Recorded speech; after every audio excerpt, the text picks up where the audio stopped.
Assalamualaikum warahmatullahi wabarakatuh. Perkenalkan, nama saya Nirma. Nomor stambuk 1059411027119. Prodi Budidaya Perairan, Fakultas Pertanian, Universitas Muhammadiyah Makassar. Di sini saya akan menjelaskan jurnal review tentang teknik manajemen pemberian pakan ikan. Judul jurnalnya itu teknik pemberian pakan jenis PF 800 dengan sistem pasta dan tebar terhadap laju pertumbuhan benih lele sangkuriang. Tahunnya itu 2020. Penulis Anggi Audila, Ilham Sulfahmi, dan Surdiansyah. Pengulas Nirma, tanggal 14 Oktober 2020. Tujuan penelitian ini untuk mengetahui teknik pemberian pakan jenis PF 800 dengan sistem pasta dan tebar terhadap laju pertumbuhan benih lele sangkuriang.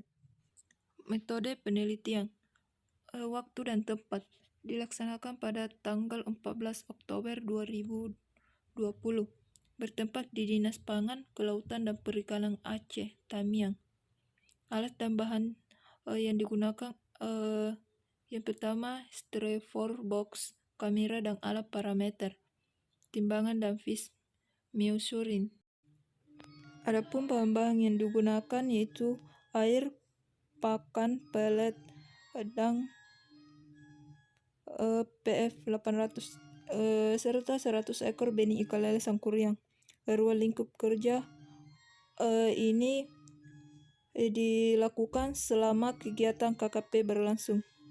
Teknik pemberian pakannya itu PF 800 terhadap laju pertumbuhan 100 ekor benih ikan lele sangkuriang dengan teknik pemberian pakan sistem pasta dan sistem tebar.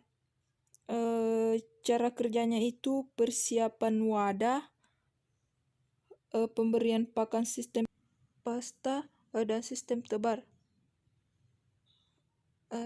Persiapan wadahnya itu persiapan meliputi persiapan styrofoam box yang berukuran 75 kali 42 kali 30 cm sebanyak 2 buah dengan diisi air sebanyak 20 cm dengan kondisi air habitat awal dan ditambah air biasanya dengan pH netral. Hasil penelitian, pengamatan dapat diketahui bahwa pada laju pertumbuhan benih ikan lele sangkuriang atau Clarias grypinus pada teknik pemberian pakan dibibis dengan menggunakan air sehingga menjaga pasta lebih baik untuk mencerna benih ikan lele sangkuriang dibanding dengan pemberian pakan serba tanpa dibibis dengan air terlebih dahulu.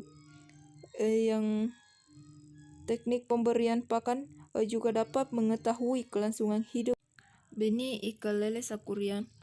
Pada perlakuan selama KKP diperoleh nilai tertinggi presentasi kelangsungan hidup pada percobaan B dengan nilai presentasi 60%, sedangkan pada percobaan A diperoleh nilai presentasi yang rendah dari 30%.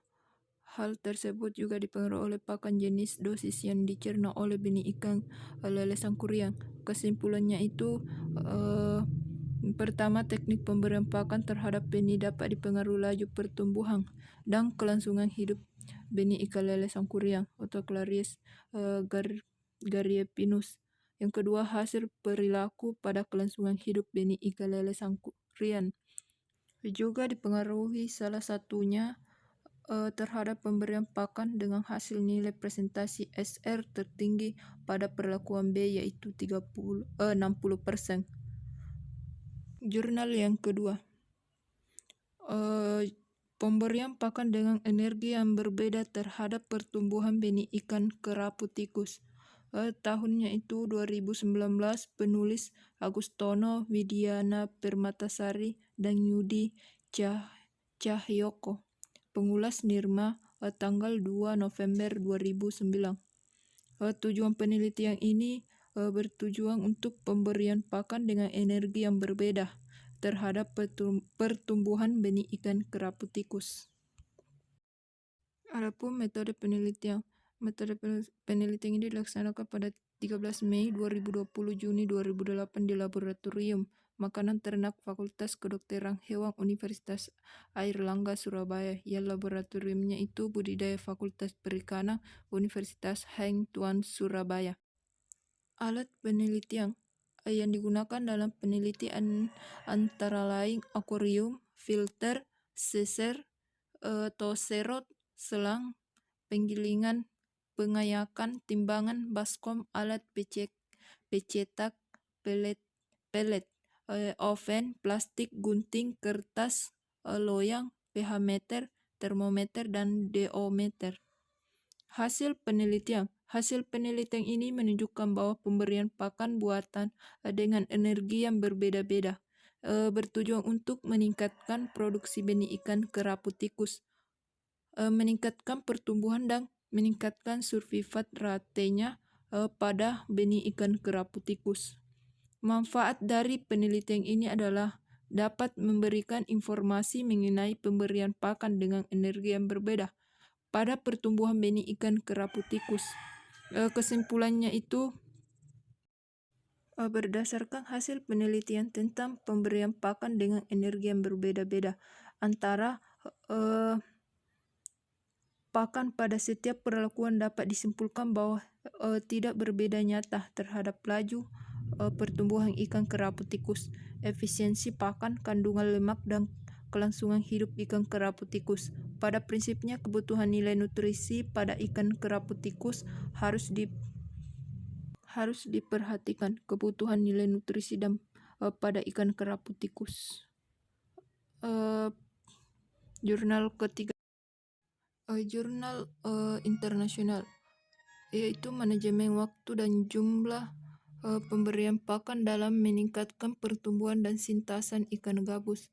Penulis Chamin Akbar, Deni Sabto Chondro Utomo. Pengulas Nirma, tanggal 3 April 2007. Tujuan penelitian ini adalah untuk mengetahui manajemen dan jumlah pemberian pakan dalam sintasan pertumbuhan dan sintasan ikan gabus. Metode penelitian, metode yang digunakan dalam penelitian ini adalah dengan metode rancangan acak lengkap faktorial yang terdiri atas dua faktor perlakuan, yaitu dosis pakan, feeding rate, dan frekuensi pemberian pakan, feeding frekuensi, dengan masing-masing 3 kali ulangan.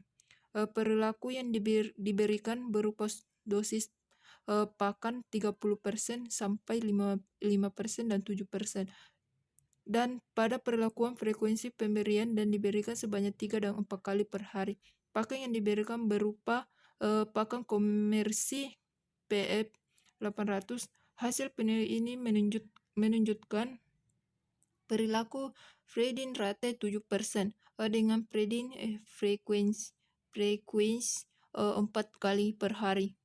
Memiliki nilai laju pertumbuhan berat dan panjang mutlak yang tertinggi dibanding perilaku yang lain. Pada parameter survival rate, nilai tertinggi didapatkan pada kedua perilaku feeding rate 3% dengan feeding frekuensi 3 kali per hari maupun 4 kali per hari.